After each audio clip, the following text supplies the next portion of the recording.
হায় রে যুক্তরাষ্ট্র, এত এত বাংকার বাস্টার বোমা বানালো, অথচ ঠিক জায়গাটাই খুঁজে পেল না। ইরানের ফর্দোতে হামলা চালিয়ে আনন্দের অতিশয্যে ঘোষণা দিল সব ধ্বংস, ইরানের পারমাণবিক স্বপ্ন শেষ।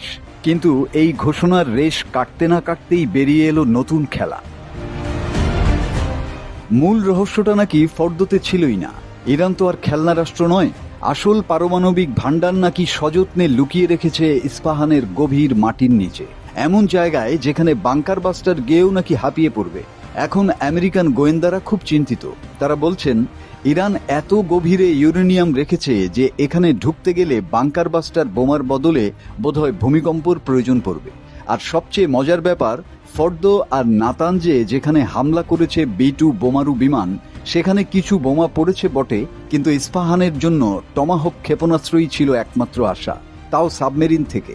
গোপন ব্রিফিংয়ে জেনারেল, প্রতিরক্ষা সচিব, CIA পরিচালক সবাই হাজির, কিন্তু শেষ পর্যন্ত কি দাঁড়ালো? ডেমোক্রেট সিনেটর ক্রিস মার্ফি নিজেই বললেন ইরানে এমন সব ঘাঁটি আছে যেখানে আমেরিকার বোমা ঢোকারই কোনো উপায় নেই। এত আয়োজন, এত গোয়েন্দা, এত মিশন ইম্পসিবল, আর শেষে এসে বুঝলেন পুরোটাই মিশন আনটাচেবল।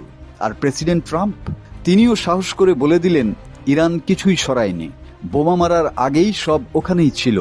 আসলেই তো, মার্কিন বোমা পড়ল, খবরও ছড়ালো, কিন্তু ইরান হাসছে। ইরান হয়তো হিসেব কষেই খেলেছে, উপরে যা দেখায় নিচে রাখে আরেক জিনিস। আর আমেরিকা আসলে বাংকার বাস্টার বোমা বানালেই সব বাংকার ভাঙা যায় না, আর গোয়েন্দা তথ্য থাকলেই সব গোয়েন্দাগিরি সঠিক হয় না। কারণ ইরান শুধু পারমাণবিক বোমাই বানায় না, মাঝে মাঝে যুক্তরাষ্ট্রকেও পৃথিবীর গভীরে পাঠায়। মাসুদ হাসান, বাংলা টিভি।